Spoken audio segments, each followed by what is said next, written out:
आपका स्वागत है अपने चैनल में चक्षंस मैथविला में। मेरा नाम सचिन शर्मा है। हम क्या कर रहे हैं, क्लास 10th का चैप्टर नंबर 9 चल रहा है, AP arithmetic progression, R D Sharma की बुक से एक्सरसाइज 9.2 कर रहे हैं। क्वेश्चन नंबर 5 है, the sequence of the number formed will form an AP and first part है इसका, the cost of digging a well for the first metre is ₹150 and rises by ₹20 for each succeeding meter। तो बच्चों सबसे पहले हमने क्या करना है, हमने स्टेटमेंट को समझना है कि स्टेटमेंट में वो क्या कह रहा है हमें और हमने क्या कैलकुलेट करना है। अब वो कह रहा है कॉस्ट किसकी है, डिगिंग ए वेल, एक वेल को खोदा जा रहा है।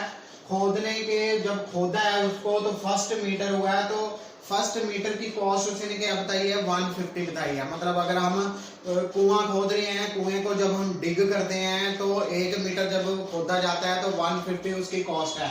फिर उसके बाद rises by ₹20 for each succeeding metre, मतलब आगे भी फर्स्ट मीटर खोद लिया, उसके बाद सेकंड मीटर खोदेंगे, फिर थर्ड मीटर खोदेंगे, तो हर एक मीटर के बाद कॉस्ट कितनी ऐड होगी, ₹20 ऐड होगी, किसमें, 150 में। तो सबसे पहले हम फॉर्म एपी करेंगे। तो एपी में सबसे पहले फर्स्ट पार्ट में फर्स्ट कॉस्ट कितनी है, 1 मीटर जब डिग किया तो कॉस्ट कितनी है, 150। अब सेकंड मीटर जब खोदेंगे तो कितनी ऐड हो जाएगी, 20, तो 150 में 20 ऐड हो जाएगा तो 170 बन जाएगा।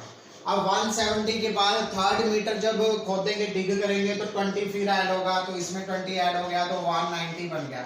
तो सोन ऐसे चलता जाएगा, हमारी एपी फॉर्म आ गई।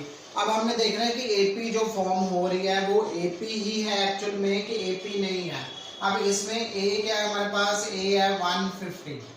अब हम डी कैलकुलेट करते हैं, इसके बाद डी कैसे कैलकुलेट करते हैं, कॉमन डिफरेंस कैसे निकालते हैं, T2 माइनस T1 करते हैं। T2 की वैल्यू क्या है, 170 माइनस T1 की वैल्यू क्या है, 150। तो आंसर क्या आ गया हमारे पास, 20। अब D1 ले लेते हैं, इसको हम देखेंगे कि कॉमन डिफरेंस सेम आ रहा है कि नहीं आ रहा। अब T2 माइनस T1 क्या है, ये T1 टर्म है, ये T2 टर्म है, ये T3 टर्म है। अब D2 निकालेंगे इसमें, अगर D2 भी सेम आ रहा है तो हमें पता चल जाएगा कि कॉमन डिफरेंस सेम है सारी वैल्यूज का। तो ये क्या है, एपी फॉर्म कर रही है। अब T3 से T2 माइनस करना है, तो T3 की वैल्यू क्या है, 190 माइनस T2 की वैल्यू क्या है, 170। तो वैल्यू क्या आ जाएगी, 190 से 170 किया तो 20 आ गया। अब D1 भी 20 है, D2 भी 20 है, तो कॉमन डिफरेंस दोनों का सेम है। तो अगर कॉमन डिफरेंस सेम है तो ये जो हमने सीरीज बनाई है ये एपी सीरीज है। अब सेकेंड इसमें पार्ट है, the amount of the air present in the cylinder. अब सिलेंडर में कुछ अमाउंट है एयर की, when A vacuum pump remove each time 1/4 of the remaining cylinder. अब 1/4 जो है वो रिमूव करता है, तो एयर का हमने मानना है सबसे पहले। सेकंड पार्ट में हम लेट करेंगे। लेट क्या करना है हमने, volume of the amount of air, the amount of air in the cylinder, amount of air in cylinder is equal to 16 litre. हमने ये मान लिया कि 16 लीटर जो है, सपोज कर लिया हमने 16 लीटर जो है सिलेंडर में एयर है। अब रिमूव कितनी करनी है, फर्स्ट हम रिमूव कर रहे हैं, रिमूव एयर। तो रिमूव एयर कितनी करनी है हमने, 1/4 मल्टीप्लाई 16।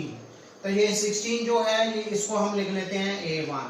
ये फर्स्ट टर्म आ गया हमारी 16 लीटर जो हमने माना है। अब इसको हम कैंसिल करते हैं 16 को, तो 4 लीटर आ जाएगा। कितनी लीटर हमने रिमूव किया, 4, तो बाकी कितना बच गया हमारे पास। अब फर्स्ट जो है फर्स्ट रिमूवल कितनी आ गई हमारे पास, फर्स्ट रिमूव्ड कितनी आ गई हमारे पास, 16 से 4 माइनस कर दिया हमने, तो 16 से 4 माइनस किए तो 12 लीटर आ गई। तो ये हमारी क्या आ गई, A2 आ गई। ये A2 हमने कैलकुलेट कर ली। अब A3 निकालनी है, फिर रिमूव हम करेंगे, रिमूव एयर। तो कितनी रिमूव करेंगे, 1/4 मल्टीप्लाई 12, तो ये कैंसिल हो जाएगा, 3 लीटर आ जाएगा। अब सेकंड रिमूव्ड में क्या हुआ, second remove is equal to, अब 12 से 3 माइनस करेंगे तो 9 लीटर आ गया। इसको हम क्या मानेंगे, A3 मान लिया था, A2 A3 आ गया। अब सीरीज बन गई हमारे पास, सीरीज क्या आ रही है, 16 आ रही है, 12 आ रही है और 9 आ रही है एंड सो ऑन। तो ये सीरीज बन गई। अब इस सीरीज को हम देखेंगे कि D1 और D2 हमारे पास D1 और D2 की वैल्यू सेम आ रही है कि नहीं आ रही है। अब इसमें सेकंड टर्म से फर्स्ट टर्म माइनस करेंगे तो 12 माइनस 16, अब ये हमारी फर्स्ट टर्म है, ये सेकंड टर्म है, ये थर्ड टर्म है। अब 12 से 16 माइनस किया तो हमारे पास -4 आता है। D2 की वैल्यू हमने कैलकुलेट करी है, तो D2 की वैल्यू हम कैसे कैलकुलेट करेंगे, 9 माइनस 12, तो वैल्यू क्या आ जाएगी, 3 आ जाएगी। तो वैल्यू क्या आ गई, 4 एंड -3। तो D1 is equal to D2 कितना है हमारे पास, दोनों अलग अलग आ रहे हैं। तो जब दोनों अलग अलग आ रहे हैं इसका मतलब common difference is not same, common difference same नहीं आ रहा। अब कॉमन डिफरेंस सेम नहीं आ रहा इसका मतलब ये सीरीज जो बन रही है हमारे पास ये एपी सीरीज नहीं है। ओके बच्चों, नेक्स्ट क्वेश्चन है fourth question. Show that the sequence defined by an is equal to 5n minus 7 is an AP, find its common difference। अब कॉमन डिफरेंस हमें निकालना है। कॉमन डिफरेंस के लिए हमें टर्म्स चाहिए T1 T2 T3। अगर दो टर्म्स भी निकाल लेंगे तब भी कॉमन डिफरेंस निकल जाएगा, क्योंकि कॉमन डिफरेंस का फॉर्मूला क्या है, T2 माइनस T1। अब ए एन हमारे पास है तो एन की वैल्यू हम फिल करेंगे। अब a n is equal to 5n minus 7। अब हम n की वैल्यू फिल करेंगे, n की वैल्यू हम 1 फिल करते हैं, फर्स्ट टर्म मिलेगी, 2 फिल करते हैं और 3 फिल करते हैं। अब इसमें जब n की वैल्यू 1 फिल होगी तो a1 आ जाएगा। a1 5 मल्टीप्लाई n की वैल्यू क्या है 1 माइनस 7, तो वैल्यू क्या आ जाएगी 5 माइनस 7, आंसर आ जाएगा -2। और ये फर्स्ट टर्म आ गई, a1 फर्स्ट टर्म आ गई। अब n की वैल्यू को 2 फिल करना है, यहाँ 2 फिल किया, यहाँ भी 2 फिल किया, तो 5 मल्टीप्लाई 2 माइनस 7, तो ये आ गया 10 माइनस 7 इज इक्वल टू 3। अब a3 कैलकुलेट करनी है। a3 के लिए n की वैल्यू 3 लेंगे हम, यहाँ 3 डालेंगे, 3 डाल दिया, यहाँ 3 डालेंगे तो 5 मल्टीप्लाई 3 माइनस 7, तो ये क्या आ जाएगा 15 माइनस 7, तो वैल्यू क्या आ जाएगी हमारे पास 8 वैल्यू आ जाएगी प्लस की।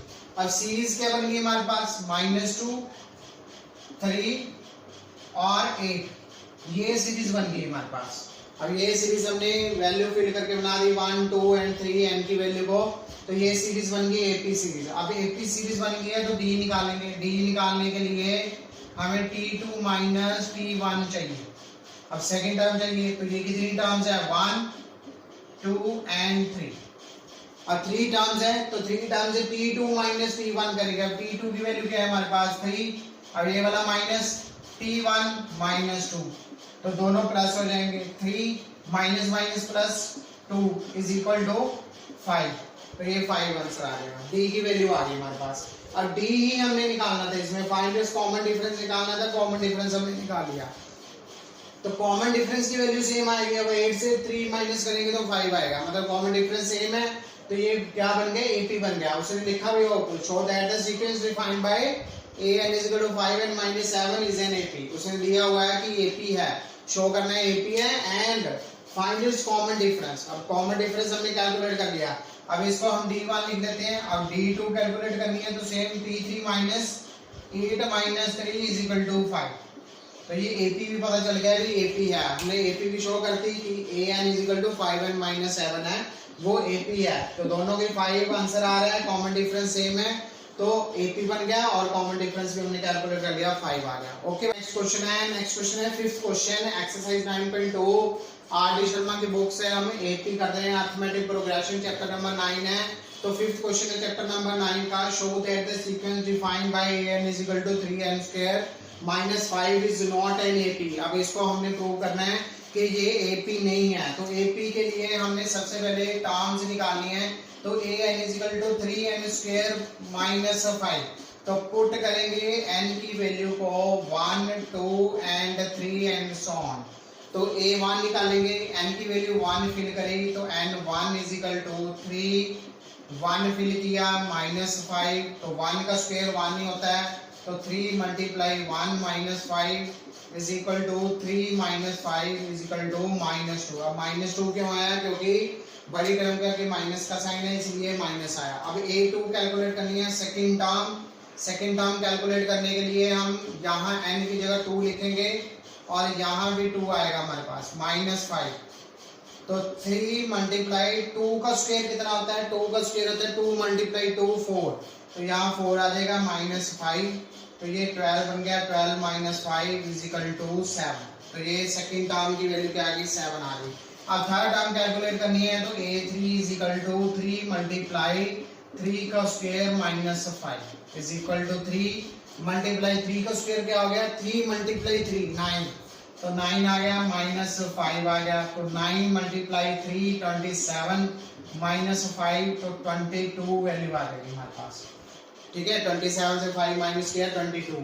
अब सीरीज क्या बन गई हमारे पास, सीरीज बन गई -2, उसके बाद 7, थर्ड टर्म क्या आ गई 22। अब हमने देखना है कि ये AP है या नहीं है, तो AP निकालने के लिए D1 निकालना पड़ेगा। D1 कैसे निकालते हैं, ये कितनी टर्म्स है काउंट कर लेते हैं, ये सेकंड टर्म है और ये थर्ड टर्म है। अब सेकंड टर्म से फर्स्ट टर्म माइनस करनी है, सेकंड टर्म से फर्स्ट टर्म माइनस करी तो ये माइनस की है, तो minus minus plus 7 + 2 is equal to 9, तो D1 9 आ रहा है। अब D2 कैलकुलेट करना है, D2 कैलकुलेट कैसे करते हैं, T3 माइनस T1 और T3 minus T2, sorry T3 minus T2। अब T3 से T2 माइनस करना है तो 22 माइनस 7 आ जाएगा हमारे पास, तो वैल्यू क्या आ जाएगी हमारे पास, 12 से माइनस किए तो 15 आ जाएगा। तो D की वैल्यू सेम नहीं आ रही, D1 की वैल्यू 9 आ रही है और D2 की वैल्यू 15 आ रही है, तो दोनों अलग आ रही है, मतलब common difference is not same. जब कॉमन डिफरेंस सेम ना हो तो हम कहते हैं कि this sequence is not an AP, तो ये AP नहीं है, मतलब sequence defined by an = 3n² - 5 is not an AP। Okay बच्चों।